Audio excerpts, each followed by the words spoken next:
কেন্দ্রীয় ডাকসু নির্বাচনে শিবির সমর্থিত প্যানেল থেকে জিএস পদে প্রার্থিতা করছেন এবং তার বিরুদ্ধে আমার যেই বক্তব্যগুলি ছিল সেগুলি নিশ্চয়ই আমার আইনজীবী আপনাদের কাছে আরো ক্লিয়ার করবেন, কিন্তু আমি যে মূল যে পয়েন্টগুলি রেখেছি সেগুলি আপনাদের সামনে বলছি।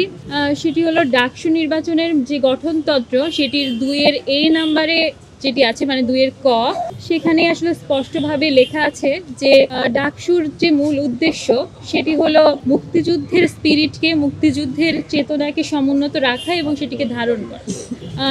বাংলাদেশ ইসলামী ছাত্র শিবির সমর্থিত যে প্যানেল থেকে তিনি নির্বাচন করছেন এবং যে ছাত্র শিবিরের কেন্দ্রীয় কমিটি ঢাকা বিশ্ববিদ্যালয়, সেখানেও কিন্তু তিনি জিএস পদে আছেন। সেই জায়গা থেকে বাংলাদেশ ইসলামী ছাত্র শিবিরের যে ঐতিহাসিক যে ভূমিকা এবং ঐতিহাসিক যেই স্ট্যান্ড বাংলাদেশের মুক্তিযুদ্ধের বিরুদ্ধে, সেটি আসলে আমাদের ডাকসুর যে গঠনতন্ত্র, ডাকসুর যে মূল লক্ষ্য এবং উদ্দেশ্য, সেটির সাথে সরাসরি বিরোধিতা করে। এবং আরও যদি এভাবে বলি, আরও যদি বাংলাদেশ ছাত্র শিবির নিয়ে বলতে যাই, বাংলাদেশ ইসলামী ছাত্র শিবিরের যেই গঠিত কিন্তু বাংলাদেশি হয়নি, সেটি আসলে 71-এর আগে তারা হচ্ছে বাংলাদেশে, এটি পশ্চিম পাকিস্তান থেকে পরিচালিত হতো। পূর্ব পাকিস্তানে এটির উইং সেটি খোলা ছিল।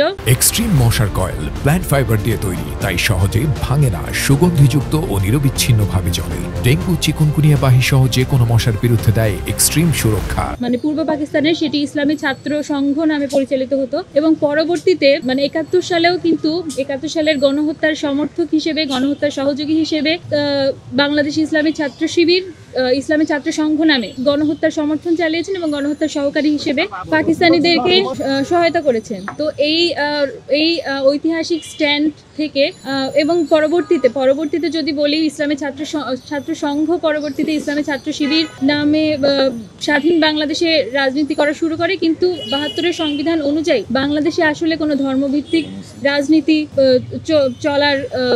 চলতে পারবে না, সেটি বলা। তো যাই হোক, আমরা SM ফরহাদের বিষয়ে যেই আমার বক্তব্যগুলি তুলে ধরেছি, সেটির প্রথম বক্তব্যটা হচ্ছে ডাকসুর গঠনতন্ত্রের যেই লক্ষ্য এবং উদ্দেশ্য, সেটি অন্যতম একটি গুরুত্বপূর্ণ পয়েন্ট। এবং অন্য যেটি আছে সেটি হচ্ছে SM ফরহাদ, তিনি যেখানে পড়াশোনা করেন, গবেষণা এবং সমাজ কল্যাণ ইনস্টিটিউট, সেখানের যে ছাত্রলীগের পদ ছিল, ছাত্রলীগের কমিটি ছিল, সেখানে তিনি কিন্তু যুগ্ম সাধারণ সম্পাদক হিসেবে সেই কমিটিতে বহাল ছিল। এবং জুলাইয়ের আগে এবং জুলাই পরবর্তী সময়ে তার কাছ থেকে আমরা কিন্তু কোনো পদত্যাগপত্র বা কোনো ধরনের প্রুফ আমরা পাইনি যে তিনি আসলে এই সংগঠনটিতে আর বিলং করেন না। তিনি কিন্তু স্টিল এই সংগঠনটিতেই বিলং করেন এবং একটি নিষিদ্ধ সংগঠনের সদস্য হিসেবে তার কিন্তু এই নির্বাচনে অংশগ্রহণ করার কথা না। এবং একই সঙ্গে তিনি বাংলাদেশ এবং ওই যেটি ডাকসুর গঠনতন্ত্রের 2-এর A অনুযায়ী তিনি যে মুক্তিযুদ্ধকে ধারণ করেন না, তার সাংগঠনিক পদ অনুযায়ী